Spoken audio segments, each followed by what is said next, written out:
이제 역전되리라. 사랑하는 방송 가족 여러분, 안녕하세요. 샬롬교회 서성진 목사입니다. 이제 역전되리라. 오늘 함께 나눌 말씀은 욥기 38장 39장입니다. 말씀의 제목은 하나님의 선포입니다. 만약 욥기가 엘리후의 발언을 끝으로 막을 내렸다면 욥에게는 참으로 비극적인 결말이 되고 말았을 것입니다. 그러나 우리가 믿는 좋으신 하나님은 욥을 그대로 내버려 두지 않았습니다. 그렇게 긴 침묵 속에 계셨던 하나님은 침묵을 깨뜨리고 욥에게 찾아오셔서 입을 열어 말씀해 주시고 위로해 주셨습니다. 사랑하는 여러분, 때로 이해되지 않는 고난 속에서 탄식하고 아파하지만 하나님만 바라보고 기도하고 인내하며 하나님의 응답하심을 기다릴 때 결국 하나님이 응답하시고 개입하실 뿐만 아니라 아름다운 결말을 보게 하실 것입니다. 38장부터는 욥의 기도에 대한 하나님의 응답이라고 할 수 있습니다. 38장 1절, 그때에 여호와께서 폭풍우 가운데에서 욥에게 말씀하여 이르시되라고 되어 있지만 원어 성경을 보면 그때에 여호와께서 폭풍우 가운데에서 욥에게 응답하여 이르시되라고 되어 있는 것을 볼 수 있습니다. 하나님은 하나님의 자녀의 부르짖음을 외면하시는 분이 아닙니다. 못 본 채 하시는 분도 아닙니다. 역경 가운데에서도 하나님을 바라보고 하나님만 의지하고 하나님을 절대적으로 신뢰하고 하나님께 부르짖을 때에 하나님께서는 간절히 찾고 찾는 자에게 다가오시고 응답해 주시는 분임을 알 수 있습니다. 38장, 39장을 간단하게 설명하면 이러합니다. 38장은 하나님이 우주 만물을 다스리고 계신다고 말씀합니다. 땅도 바다도 홍수도 우레도 비도 날씨도 철저하게 주관하신다고 말씀합니다. 39장은 산염소, 들나귀, 타조, 말, 매와 같은 생물 세계도 번성하도록 돌보시겠다고 말씀합니다. 오늘 우리가 하루를 살아갈 수 있는 것도 또 내일을 맞이할 수 있는 것도 우리가 볼 수 없는 영역까지 우주 만물을 지탱하시고 돌보시는 하나님의 사랑과 은혜 때문입니다. 하나님은 우리를 위하여 우리가 알지 못하는 자연의 영역까지 안정되게 유지하시고 세밀하게 다스리고 계신다고 욥에게 말씀해 주시고 있습니다. 우주 만물과 모든 피조물을 아끼고 보호하시고 지키시는 하나님이시라면 천하보다 귀한 하나님의 자녀를 버리시는 하나님이겠습니까? 그것이 바로 38장, 39장이 주는 하나님의 메시지입니다. 사랑하는 여러분, 하나님은 오늘도 우리를 지키시는 분입니다. 그 좋으신 하나님을 절대적으로 신뢰하고 사랑하고 의지하고 믿고 따라가기를 바랍니다. 기도에 응답하시는 하나님께 간절히 부르짖어 기도하기를 바랍니다. 그럴 때에 하나님께서는 하나님의 때에 하나님의 방법으로 역사해 주시는 하나님을 우리로 하여금 만나게 하실 것입니다. 그렇게 절대적으로 신뢰하며 하나님을 부르짖는 기도의 용사들이 되시기를 바랍니다. 이제 전파 선교사님들께서 주신 기도 제목과 방송 가족 여러분 개인 기도 제목으로 기도하는 시간을 갖겠습니다. 먼저 기도 제목을 나누어 주신 분들입니다. 첫 번째 기도 제목입니다. 우리 아이들이 올바른 기독교 신앙관으로 자리 잡아서 세상에 나갈 때 선한 영향력을 나타낼 수 있는 지혜로운 아이들이 될 수 있도록 기도해 주세요. 두 번째 기도 제목입니다. 조카 며느리가 한 번도 교회에 가본 적이 없습니다. 전도되어 예수님을 믿고 그 가정이 구원받아 믿음으로 화목하길 원합니다. 영육간에 건강을 주셔서 건강한 자녀를 갖고 믿음의 가정을 꾸리도록 기도해 주세요. 기도 제목을 나눠주신 두 분 외에도 방송 가족 여러분의 개인 기도 제목을 가지고 다 같이 기도하겠습니다.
우주 만물을 한치의 빈틈도 오차도 없이 주관하시고 운행하시는 하나님, 우리가 알지 못하는 크고 비밀한 일을 이루어 가시는 하나님을 찬양합니다. 그 어떤 보이지 않는 하나님의 손길에도 의심하거나 낙심하지 않게 하시고 은밀하게 행하시는 하나님이 하시는 일을 기대하며 살아가게 하옵소서. 결코 하나님의 자녀를 버리지 않으시는 사랑의 하나님을 붙들고 살아가게 하옵소서.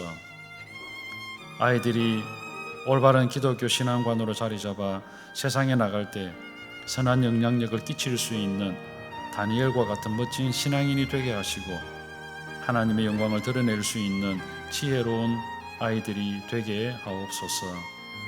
조카 며느리가 한 번도 교회에 가본 적이 없습니다.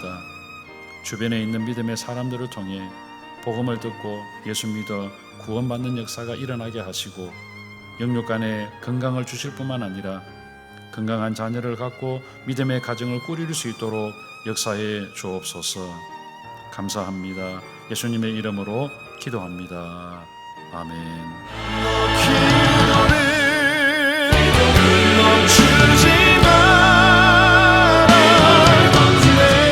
옛날 라디오로 방송을 많이 들으면서 찬양이나 말씀을 많이 듣고 싶었는데 그게 찾다 보니까 나중에 이제 급성방송이 있어서 그래서 이제 그 다음부터 계속 청취하게 됐어요.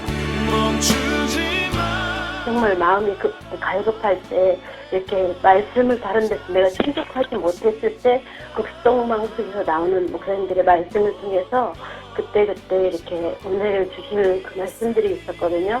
그래서 너무 감사했고 또 찬양으로 계속 이렇게 나를 이렇게 충만하게 이렇게 채울 수 있어서 마음의 위로도 많이 받고 너무 감사했고 또 제가 이 극동방송 이제 기도를 11시 하는 그 기도 요청하는 그 기도를 통해서 동생이 교통사고로 예전에 심하게 중환자실에 입원해 있고 또 많은 어려움들이 있었을 때마다 기도 요청해가지고 또 그 은혜를 많이 받고 동생도 좀 그래도 지금은 뭐 휠체어로 생활을 하고 있지만은 정말로 은혜 가운데 죽을 수밖에 없는 그 상황이었지만은 은혜 가운데 정말로 지금은 그래도 휠체어타고 이렇게 움직일 수 있는 그런 상태가 되었어요. 그래서 너무 많은 빚을 지고 있죠.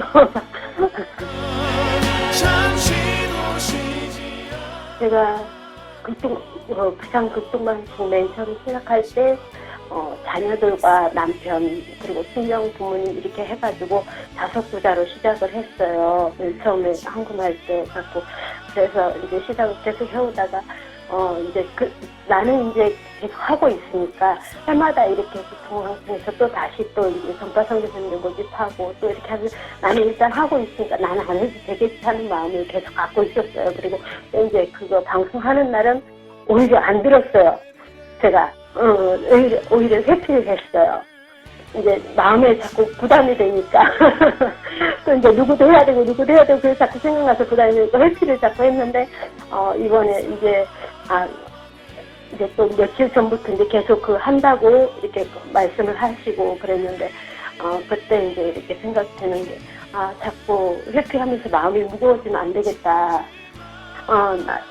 이게 그렇게 해서 될 일이 아닌 것 같다 싶어서 이번에는 또 이런 식으로 결단을 해서 이런 식으로 해야 되겠다는 생각이 들고 내가 정말 애쓰다가 딱 그때 애쓰다를 통해서 일을 할 수 있지만은 애쓰다가 아니면 다른 누군가를 또 통해서 일을 하시잖아요. 그것처럼 내가 안 해도 다른 사람 누군가를 통해서 일을 하시겠지만은 나에게 요구하는 그 부분이 있을 것 같아서 그래서 결단을 하게 됐습니다. 그리고 지금 이제 자녀들이 성인이 돼서 아이들이 신앙생활을 하지 않고 있지만 남편과 자녀들이 하나님께서 만나주시는 때가 있을 거라 생각해요. 그리고 이제까지 함께 하신 하나님이 그 아이들을 또 어느 때든지 이렇게 사용하실 그때가 있을 거라 생각하고 사모하고 기다리고 있습니다. 공방송은 희망이고 이루고 감사입니다.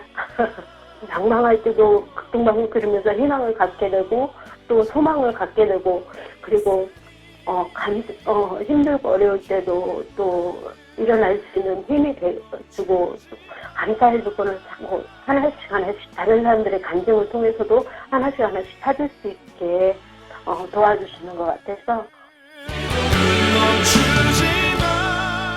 살아가면서 항상 기쁜 일만 있는 건 아니고 어떤 어려움 속에서도 기도 제목이 있을 거고 어려움 속에서 누군가에게 말을 하고 싶고 얘기를 하고 싶고 그렇지만 그걸 꺼내놓지 못할 때가 있지만 이 극동방송을 통해서 그 말씀들 목사님들 그 말씀들을 그때그때 이렇게 주신 말씀들을 통해서 그 길을 찾을 수 있을 거라 생각을 하거든요. 그런 메시지를 통해서 또 그때그때 순간순간 어려움들이 있을 때마다 그걸 풀어 나갈 수 있는 그 길을 찾을 수 있을 거라 생각해서 이 극동방송을 그냥 흘려듣지만 마치고 흘려듣다가도 어느 순간에는 내 귀에 내 마음에 꽂힐 때가 있을 거라 생각을 해요. 그러니까 어려움이 있을 때 한번 들어보세요. 바로 역전되리라 바로 역전되리라